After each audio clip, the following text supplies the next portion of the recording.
What is the first thing that comes to mind when someone says the word nuclear? 8 out of 10 of you guys said things like war and bombs.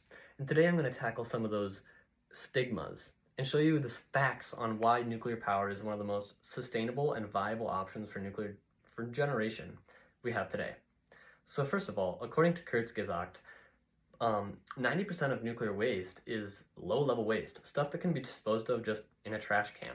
It's not very radioactive and easily manageable. 7% is intermediate level waste. This stuff has to be buried underground because it's come into close contact with a nuclear reactor, but it doesn't have to be replaced regularly, so it's very manageable. And the last 3% is high level waste. This stuff is like spent fuel rods.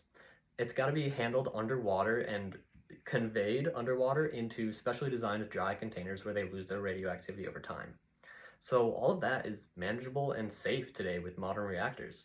So what else is dangerous about nuclear power? Well, there are a few things, but they all have been solved by a theoretical technology, thorium reactors. So first, I'll list off some of the dangers and some of the cons of nuclear power. So first of all, when oxygen hits uranium, it releases carcinogenic fumes, which cause cancer, and are also highly dangerous to the environment, but also the people mining there. Secondly, uranium is not common in the surface, and when you do find it, it's not very concentrated, so there's not very much of it. It's dangerous for the environment in more than one way in that it needs a quarry. Huge areas of land are mined out for uranium. And also, the uranium that you do find needs to be enriched. This is a process that makes it suitable for nuclear fuel use, but it's expensive and makes the process cost more money, which makes your electricity cost more money. So thorium reactors, how do they solve these? Well, first of all, there's no fumes. There's no carcinogenic fumes at all. It's common, 3 times as common in the crust, and it's more concentrated when you do find it. There's no enrichment process necessary, and one more thing that makes it just absolutely appealing is that 2 things. One, it can't go supercritical on its own. So this means that for nuclear power, nuclear reactors, they're safer. So things like Chernobyl, that was a nuclear meltdown, and nuclear meltdowns are impossible in a thorium reactor because they need a catalyst to work.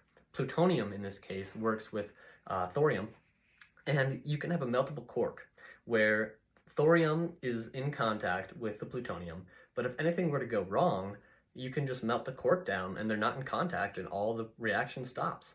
This is the same thing for nuclear weapons, so they can't be made with thorium reactors at all. There's less danger in both categories. So next, the deaths to electricity produced per year. According to Our World in Data, in a town with 150,000 people, 25 people would die prematurely from coal every year. But in comparison, nuclear, 1 person dies not every year, but every 33 years. Including Chernobyl and Fukushima, less people have died from nuclear power less people have died in nuclear power, including Chernobyl and Fukushima, than people have died in coal since nuclear started, according to Kurzgesagt. Next, coal produces 350,000 megawatt hours a year. Nuclear power produces 3.5 billion megawatt hours per year. This is according to McGinley and the U.S. Energy and Information Administration, respectively. And the last thing I wanted to say is that I would like you guys to all share this information with someone. Remember that it's our duty as young adults today to have a clean, powered future. And that only happens if everyone in the world can hear a speech like the one that I just gave you today. Thank you for letting me give you this speech.